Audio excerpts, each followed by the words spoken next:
The growing cost of housing is dramatically increasing the gap between what Australians on high and low incomes can afford.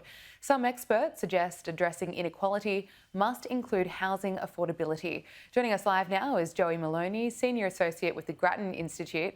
Thank you so much for your time. Why is it important that we include housing in Australia when assessing equality? Well, it's important because housing is a major driver of income and wealth inequality in Australia. When you look at income inequality and how it's changed over the last few decades, it looks pretty stable. When you take into account housing costs, you see a dramatic increase in after housing costs income inequality.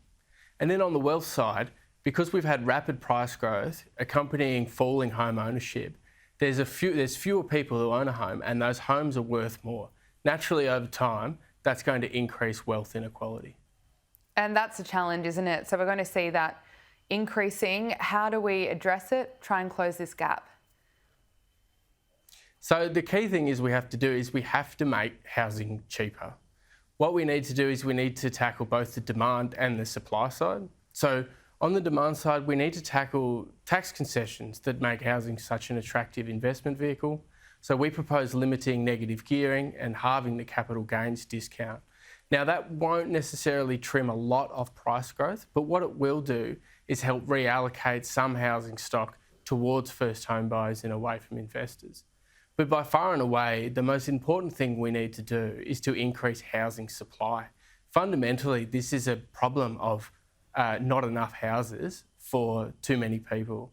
So what we need to do is basically have a project where we loosen planning restrictions, particularly in the inner and middle ring suburbs where people want to live and work, and allow more density to be built there to reduce house price growth in the future and increase or arrest the decline in home ownership.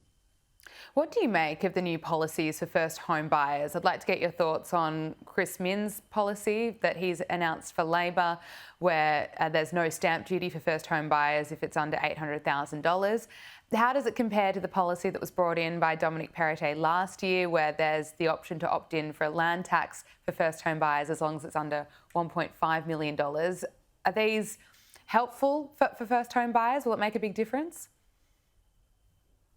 So I think the first thing to say is, despite the commentary, they're quite similar policies in a lot of ways. They're essentially tax concessions for first home buyers. They've just done in slightly different ways. So on the question of will they help with housing affordability, the answer is really no, because what these do is they're essentially first home buyer grants by another name. You're loading up buyers with more purchasing power or firepower when they go to the auction. Over time, what that does is just bids up prices even more, and the people that tend to win from these policies are the people selling homes to first home buyers who can extract a higher price.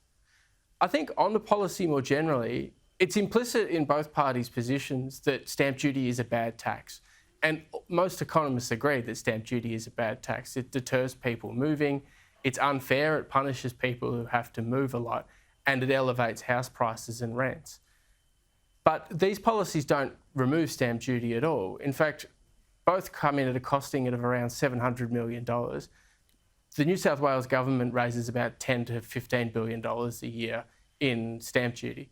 So we're only taking a little bit off here. And the key thing is you can't actually get rid of stamp duty unless you have a plan to replace it with something. And neither of these policies do that.